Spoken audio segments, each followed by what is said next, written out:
Legacy, legacy, the big L word. What comes to mind when you hear the word legacy?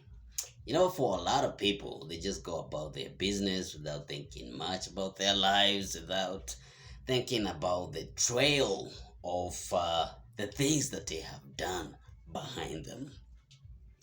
And of course, I'm one of those people. When I wake up to go to work and to do my business and whatever, I don't actually think about these things.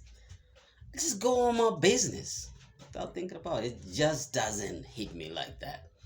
But lately, I've been, thinking retrospection and reflections. I've been doing that much lately now that I'm growing old. Now that I'm growing older. More and more, or more often than not, recently, I have come to realize my strengths, what I can do, or what I'm capable of, and what I am not capable of. I know the things that I cannot do, and I know the things that I am capable of doing. For example, I'm not a good businessman, okay? But I know that I can come here and speak to a couple of people, anybody who cares to listen. I don't know who that person is, but I know I can give sound advice on any one of given different topics, maybe relationship, maybe whatever the case may be. Who cares? You know? So, if for that reason, I have realized that I don't want to be forgotten for some reason. Mm. If I can come here every day, speak to you guys, speak to strangers, and do it over a long period of time, that leaves a digital footprint. That means long after I'm gone, my videos will still be up on the internet, on YouTube. And that way, if people want to remember me in that manner, they will just need to come to my page and watch me in my prime talking about these things. So it's a good thing. So, in other words, this is how I want to make sure I will not be forgotten. This will be my legacy. So the question is, what is going to be your legacy? Whatever it is that you do. How do you want people to remember you? How does legacy look for you? How does it look for you when you hear about legacy? Are you this astute businessman? Or are you a teacher? Are you a sage? Are you an avatar? What are you? What do you want to be remembered for?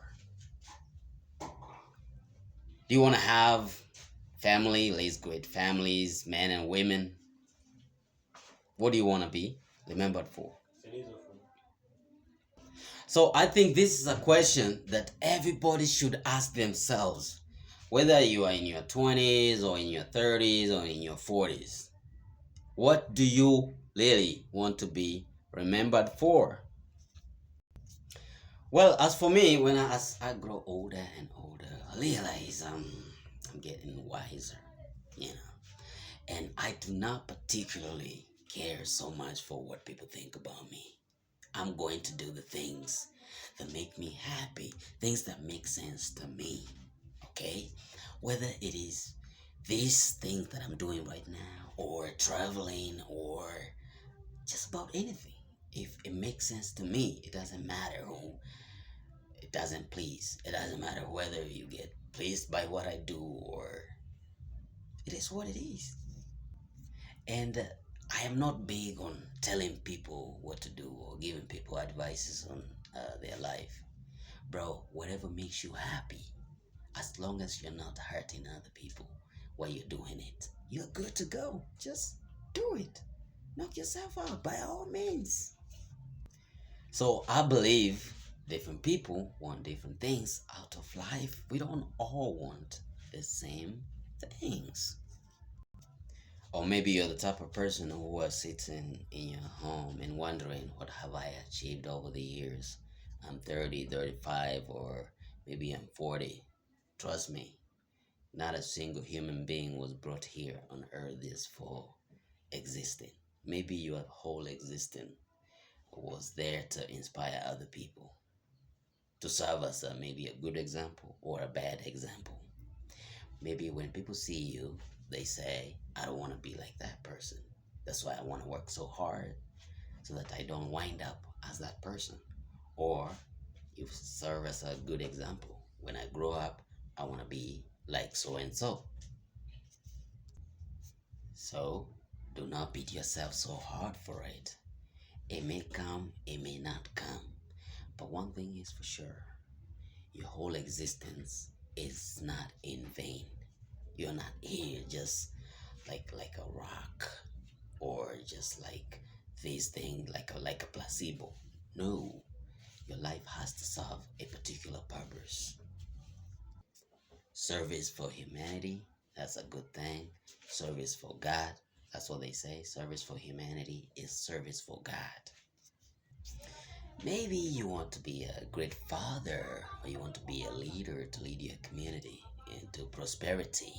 Maybe you want to be a motivational speaker, or maybe you want to be just about, think of something. There has to be something. I don't know what it is, but there has to be something that you do that people are going to remember you for.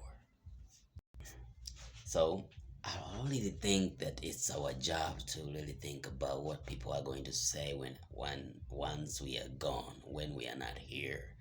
I think our job is to be excellent, to always pursue excellence in whatever discipline, or in whatever field that you find yourself in. Your job is to be the best, the very best, and improve yourself daily. So whether people want to idolize you or to make a model after you, that is not your business. That's not your problem.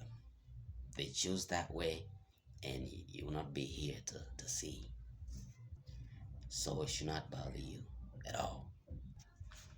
So with the little time that I have, which I don't know how much I have, I'm going to seek excellence. I'm going to do whatever I can within my capacity as a human being, uh, within my knowledge.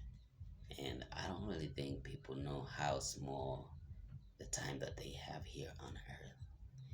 But coming to think of it, what if you knew exactly how long that you have? What would you do differently if you actually really knew that you have a specific amount of time that you have got left on earth?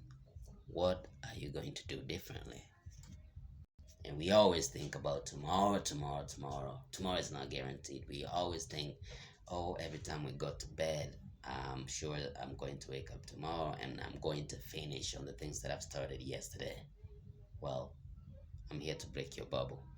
Tomorrow is not guaranteed. Your time is now. So the question is, what are you going to do with this information? What are you going to do with the time that you have been given here on earth, where it lasts? It's not gonna last forever. It's not gonna be for long. You don't know how long it's actually going to be. So what are you going to do about it, or with this time? That's the big question. So I don't think you should let society pressure you into doing things that do not align with your ideals. For example, when I think about marriage, you know, I don't think marriage is something that applies to everybody.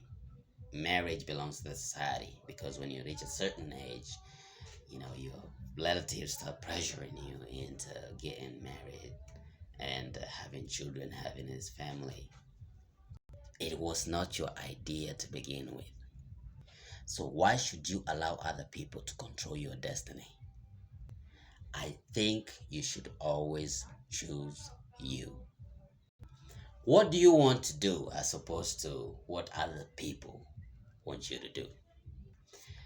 As for me, quite frankly, I don't think marriage is for everybody. There are people who want to be remembered like that, be great fathers, raising families, and all that. But I do not think that marriage is for everybody. Just like the way I think that is not all of anything. There's not all of anything. Just like not everybody is qualified to be drafted in the army or to be a police officer or to be a businessman, marriage is not for everybody. So if you want to be remembered as this great family that you raised, a great family, you together with the woman you're going to marry, go for it and let nobody talk you out of it. We have people who want to get married and don't necessarily want to have kids. By all means, go for it. So I think it all boils down or comes down to individuals. What do you want to be remembered for? Do not let other people pressure you into doing things. All right. Always choose you. Always prioritize what you want to do in life, because at the end of the day, it is your life, and you're the only one who is going to live it the way that you want. That is the whole idea of free will. Okay, that's the video. Let me know what you know. Let me know what you think on the comments down below. Like, share, and subscribe. Peace out. See you on the next one. Peace.